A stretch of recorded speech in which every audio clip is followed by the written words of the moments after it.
سبعة يظلهم الله في ظله يوم لا ظل إلا ظله কিয়ামতের দিন এই যে কঠিন মুসিবতের সময় সাত শ্রেণীর মানুষকে আল্লাহর আরশের ছায়ার নিচে ছায়া দিবেন।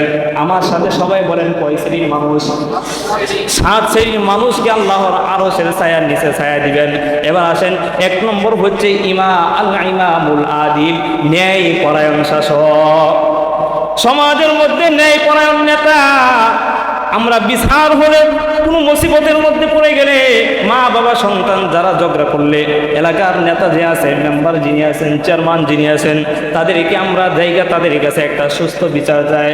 আল্লাহ রাব্বুল আলামিন ডাক দেয়া বলে, হে দুনিয়ার মানুষ, যে সমাজের মধ্যে নেতা হবে তার জন্য চারটা গুণ দরকার। কয়টা গুণ? আল্লাহ রাব্বুল আলামিন সূরা হজের 41 নম্বর আয়াতের মধ্যে বলেন চারটা গুণ। এক নম্বর গুণ হচ্ছে আকামুস সালাহ, নামাজ, সামাজিকভাবে নামাজ প্রতিষ্ঠা করা। যেই মানুষটা এলাকার চেয়ারম্যান হবে, যেই মানুষটা এলাকার মেম্বার হবে, যেই মানুষটা এলাকার নেতা হবে, যেই মানুষটা পুরা এলাকাটাকে যে পরিচালনা করবে, তার ভিতরে এই চারটা গুণ থাকলেই সে সত্যিকারের নেতা হতে পারবে। আর কিয়ামতের দিন আল্লাহর আরশে ছায়া নিচে ছায়া দিবেন।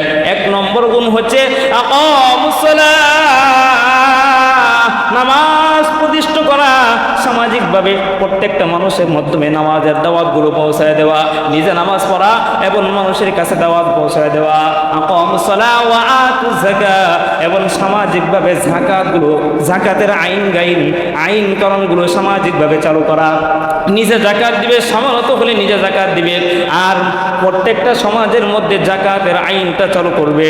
যে সত্যিকারের নেতা হবে, আল্লাহর কাছে পছন্দনীয় নেতা হবে, তার এই দুইটা গুণ।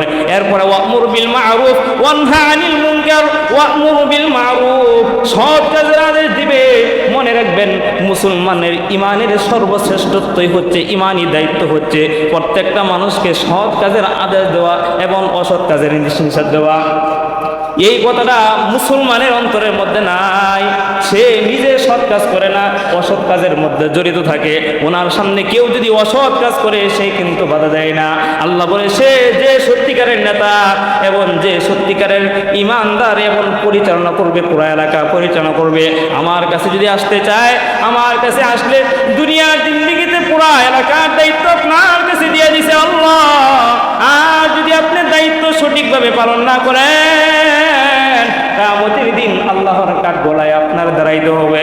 এই জন্য যিনি নেতা হবেন, তার ভিতরে চারটা গুণ। এক নম্বর আকামুস সালাহ, নামাজ প্রতিষ্ঠা করা, ওয়া আতুজ যাকাত, যাকাত প্রদান করা, ওয়া'মুর বিল মা'রুফ ওয়ানহা আনিল মুনকার, সৎ কাজের আদেশ দিবে এবং অসৎ কাজের নিষেধ দিবে।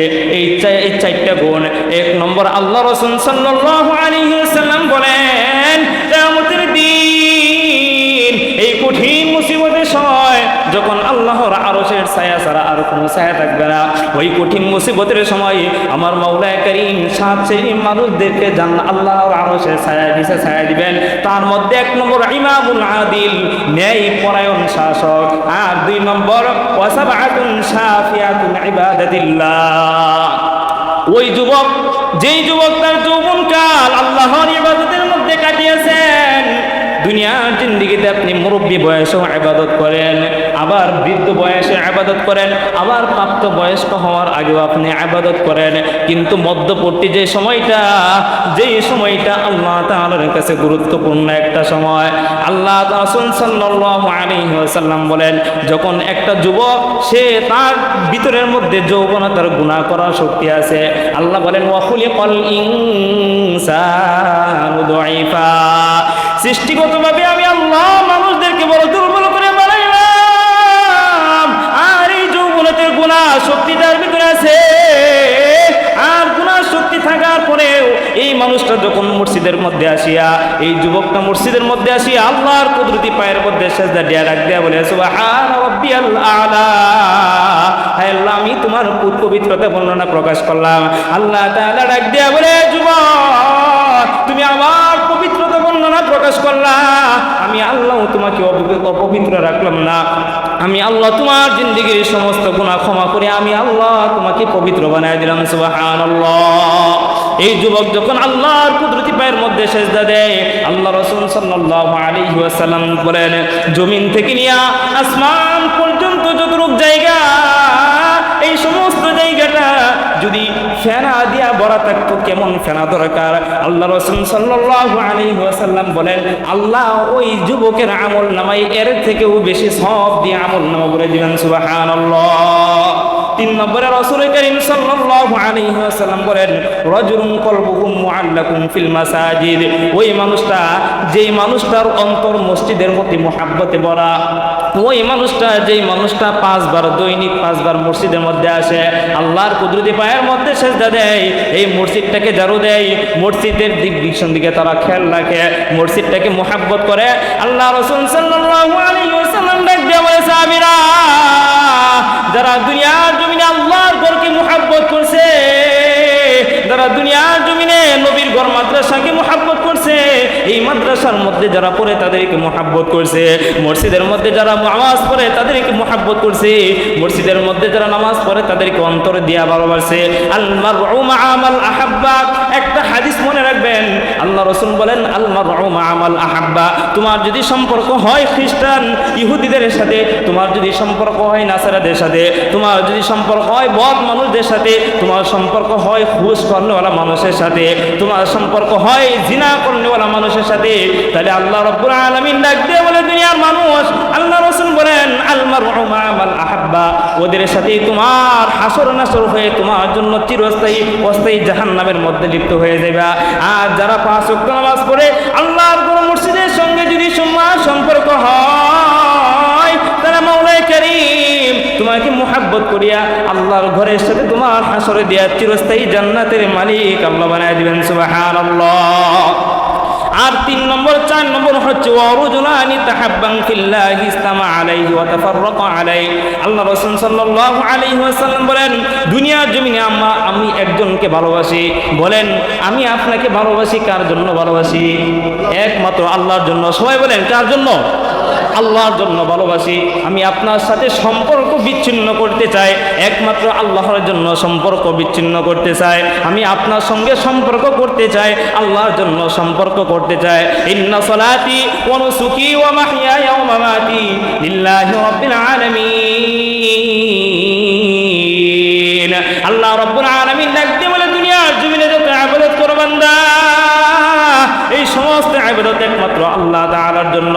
নামাজ আল্লাহর জন্য, রোজা আল্লাহর জন্য, তোমার হায়াত আল্লাহর জন্য, তোমার মৃত্যু আল্লাহর জন্য। দুনিয়ার জীবনে একজন মানুষের সাথে তুমি সম্পর্ক করলা, এই মানুষটার সঙ্গে সম্পর্ক করা একমাত্র আল্লাহর খুশির জন্য।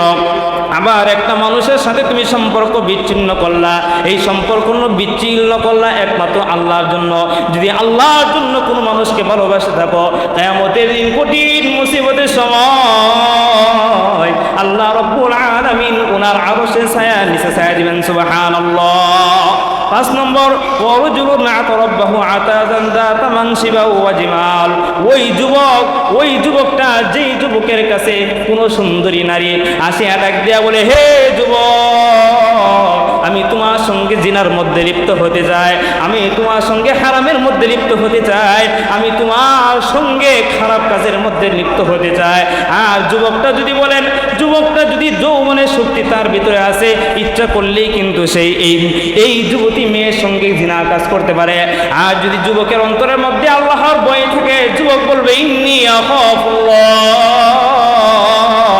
আমি আমার মালিককে ভয় করি, যেখানে আমার আল্লাহ তাআলা চতুর্দিক থেকে দেখতেছেন। আল্লাহ বলেন ওয়ালিল্লাহিল মাশরিক ওয়াল মাগরিব ফাআইনামা তুওয়াল্লু ফাসাম্মা ওয়াজহুল্লাহ। বান্দা তুমি আসমানের দিকে তাকাও, আসমানের দিকে তাকাইলে আল্লাহ, জমিনের দিকে তাকাইলে আল্লাহ, বামে তাকাইলে আল্লাহ, সামনে তাকাইবে আল্লাহ, পিছনে তাকাইবে আল্লাহ, চতুর্দিকের মধ্যে আল্লাহ। অন্য আয়াতে বলেন ওয়া নাহনু আকরাবু ইলাইহি মিন হাবিলিল ওয়ারিদ। বান্দা আমি আল্লাহ তোমার কত কাছে তুমি জানো নি, তোমার থেকে তোমার কলব যেমন কাছে, আমি আল্লাহ এর থেকেও বেশি কাছে। সুবহানাল্লাহ। হাদিসে কুদসির ভিতরে আল্লাহ রাব্বুল আলামিন বলেন আনা ইনদাল মুনকাসিরাতি কুলুবুহুম, আমার আল্লাহ তাআলা ডাকতে বলে বান্দা বিশাল বড় আসমান, সেই আসমানে আমি আল্লাহ বসতে পারি না। বিশাল বড় জমিন, সেই জমিনের মধ্যে আমি আল্লাহ বসতে পারি না। বান্দা পাহাড়, বিশাল বড় পাহাড়, সেই পাহাড়ের মধ্যেও বসতে পারি না, আমি আল্লাহ কোথাও বসতে পারি না। কিন্তু হাদিসের মধ্যে বলেন আনা ইনদাল মুনকাসিরাতি কুলুবুহুম, আমার বান্দা 3.5 হাত বটির ভিতরে ছোট্ট দিলের মধ্যে ছোট্ট ঈমান, ওই ঈমানটা দিয়ে আমি আল্লাহকে ভালোবাসার কারণে আমি আল্লাহ আমার বান্দার কলবের মধ্যে, অন্তরের মধ্যে আমার আরশ বানায় নি। সুবহানাল্লাহ। كنت سمعه الذي يسمع بها وبصره الذي يبصر بها ورجله التي يمشي بها ويده التي يبطشون بها। আল্লাহ রাব্বুল আলামিন বলেন বান্দা যখন তুমি আমি আল্লাহর হয়ে যাও তখন যে হাত দিয়ে তুমি ধরো সেই হাত তোমার থাকে না, আমি আল্লাহর কুদরতি হাত হয়ে যায়। যে পা দিয়ে তুমি হাঁটো সেই পা তোমার থাকে না, আমি আল্লাহর কুদরতি পা হয়ে যায়। যে চক্ষু দিয়ে তুমি দেখো সেই চক্ষুটা তোমার থাকে না, আমি আল্লাহর কুদরতি চক্ষু হয়ে যায়। যেই কান দিয়ে তুমি শোনো সেই কান তোমার থাকে না, আমি আল্লাহর কুদরতি কান হয়ে যায়। সুবহানাল্লাহ।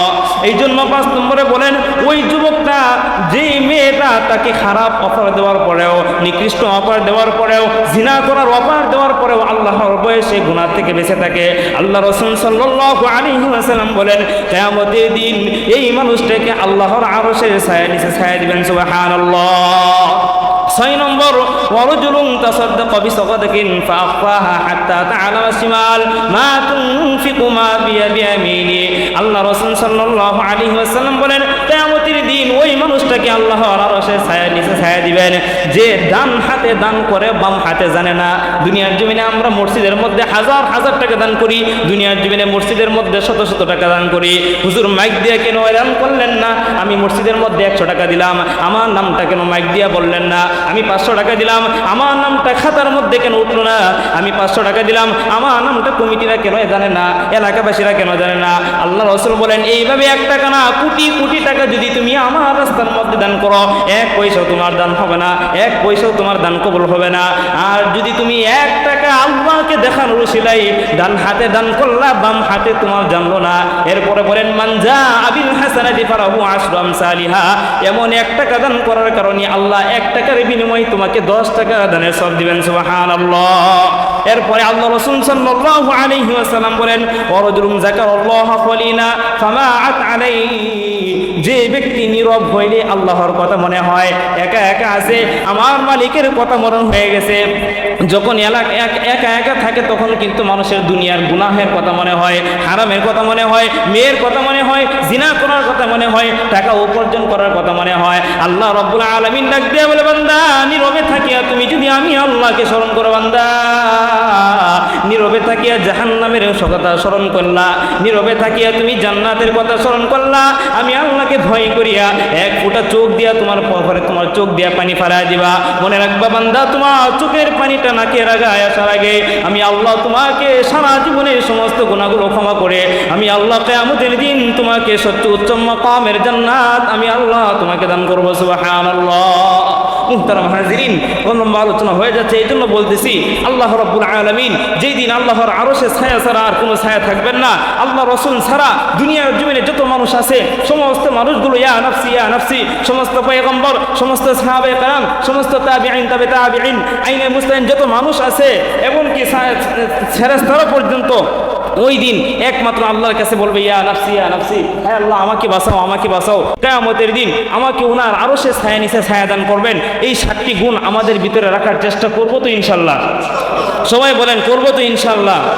আল্লাহ তাআলা আমাদের সকলকে আমল করার তৌফিক দান করুন। মুহতারাম হাজিরিন, আপনাদের এলাকার এই ধারার পিছনে আপনারা যে কঠিন মেহনত করতেছেন, আমরা প্রাণপণভাবে চেষ্টা করতেছি এই ধারার কঠিনতম, আপনারা ছাত্রগুলোকে কি পরিমাণ কষ্ট করে ছাত্রগুলো খাওয়াইতেছেন, কষ্ট করতেছেন, জাগির রাখতেছেন, এদেরকে অত্যন্ত পরিশ্রম করে আপনারা তাদের ভরণ পোষণ দেওয়ার চেষ্টা করতেছেন।